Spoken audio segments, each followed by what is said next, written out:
Today is Wednesday, December 30, 2020. This is episode number 148. And I misspelled episode.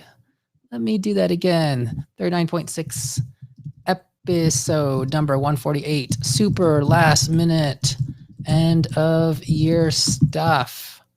Okay, there we go. And that is updated. This is the 39.6 Facebook Live and YouTube Live Finance Show. The show that teaches high earners like yourselves how to make your money work for you so you don't have to work for your money. We talk general investing, taxes, real estate, syndications, Airbnb, paying for childcare, paying for college, even the car you drive. All right. Today we're going to talk about very last minute, super last minute, end of year financial stuff, because there's only one more day left in the calendar year. All right. So what do I do? Well, we did our donor advised fund donation a couple weeks ago. 100K. That was awesome. We still haven't actually donated from there as much money as we plan to. So probably going to do that tomorrow. The thing about the Vanguard one is your minimum is like $500 to each place you donate to. So we're a chunk away, $500 or $1,000 at a bunch of places. Tomorrow or tonight, but probably tomorrow. Something I did yesterday, I paid all of our credit cards off the complete current balance. So usually we just like pay the monthly balance in full every month. But in December, I do that. And then I like to give a second payment like on the 29th, just in time for it to close right before the end of the year. Cause my anal accountingness, I like to have all of my credit cards at zero balance at the end of the year. That way, just my liabilities line is like as clean as it can be. It's just like my mortgage and my student loans, and that's it. No like credit cards. So that's that. I have to make sure I have enough in my checking account though to pay all of those off, and also have just enough in the checking account to pay the mortgage, which comes out on. It's not going to come out the 1st of January because that's always a holiday. And then this year, the 2nd and the 3rd is a weekend.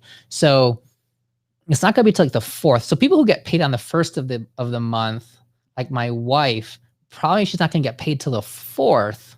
So that's a pretty late day to get paid, as long as there's no other transactions that come off of that before, if you kind of depend on that 1st of the month payment. But we don't take our paychecks into our checking account anyway. So we just have to make sure our checking account gets fed once in a while. And I try to time it so that our checking account also basically gets close to zero by the end of December.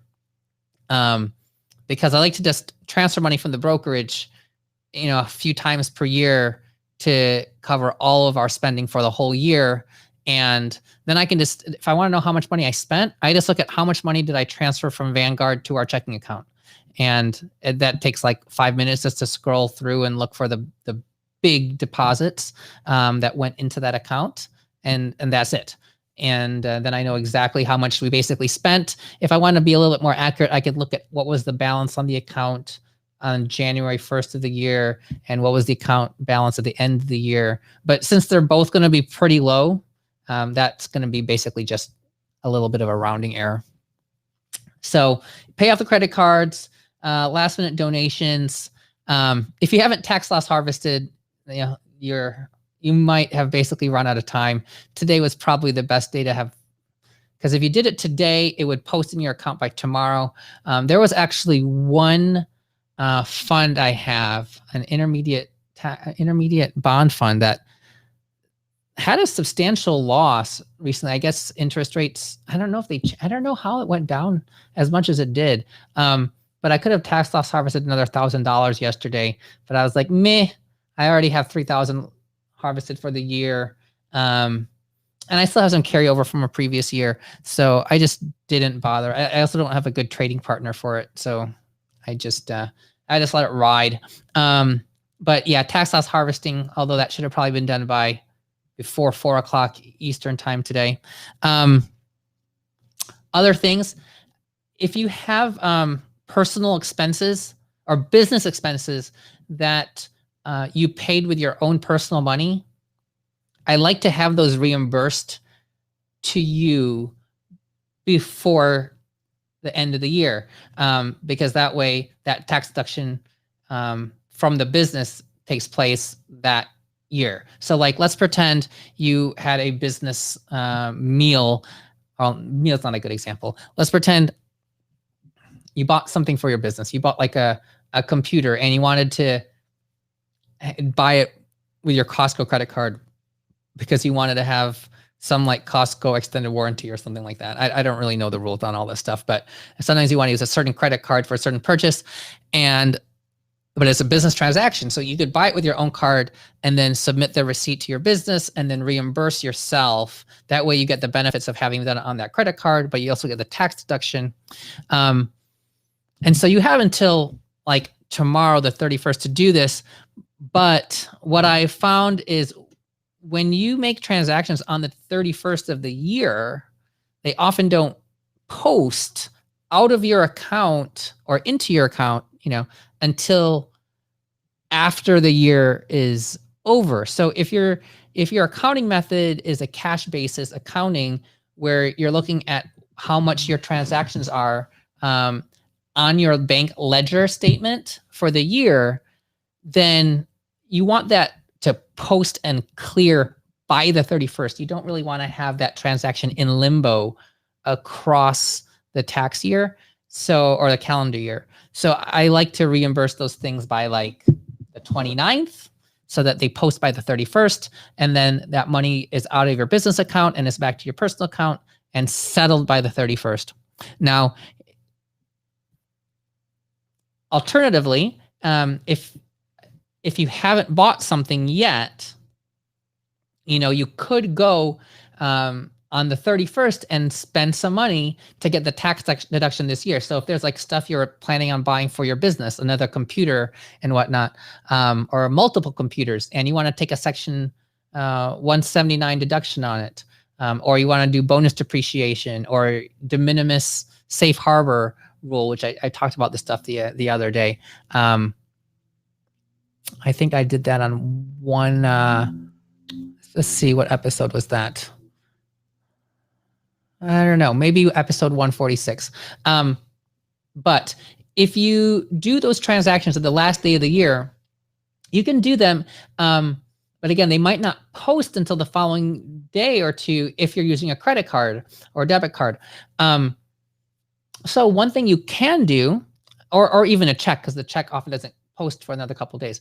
You can actually use cash from your business. If you have cash from your business bank account, you could spend that cash as like and make that a cash transaction on your accounting ledger in like QuickBooks or something. Now, if you're using accrual-based accounting, which is the ideal way to keep your accounting books, it's all based on when that expense like hits your account. Not necessarily when, it's when that expense applies as opposed to when that money transfers. So if you write a check on December 31st and it doesn't clear until the 3rd, on the accrual-based method, you can deduct it on the 31st. So in general, if you can set up your books with the accrual method, it's a better way to do it. But a lot of times when you're just getting started and you don't really have your accounting set up, you end up by default just using the cash method by just looking at your cash transactions and your cash balance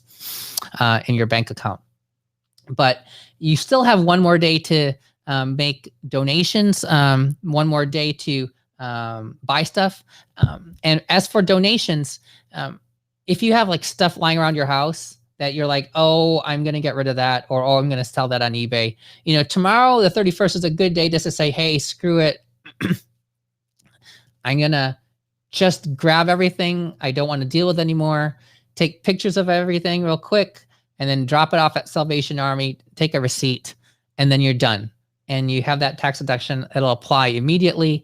And for those of you who file your taxes super fast, like you just have a simple W-2 with Schedule A itemized deductions, I mean, you could be done with your taxes end of January and you already get that money back, whatever that percentage is. So if you donated, like, let's say $5,000 worth of stuff and you're at the 37% bracket, you'll get $1,850 back on your taxes, and you're going to get that money in like a month. So it's a very short period of time you have to wait between giving the money out and getting money back.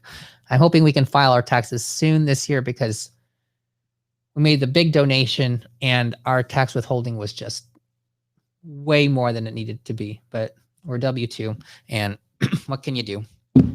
Okay. That's it for episode number 148.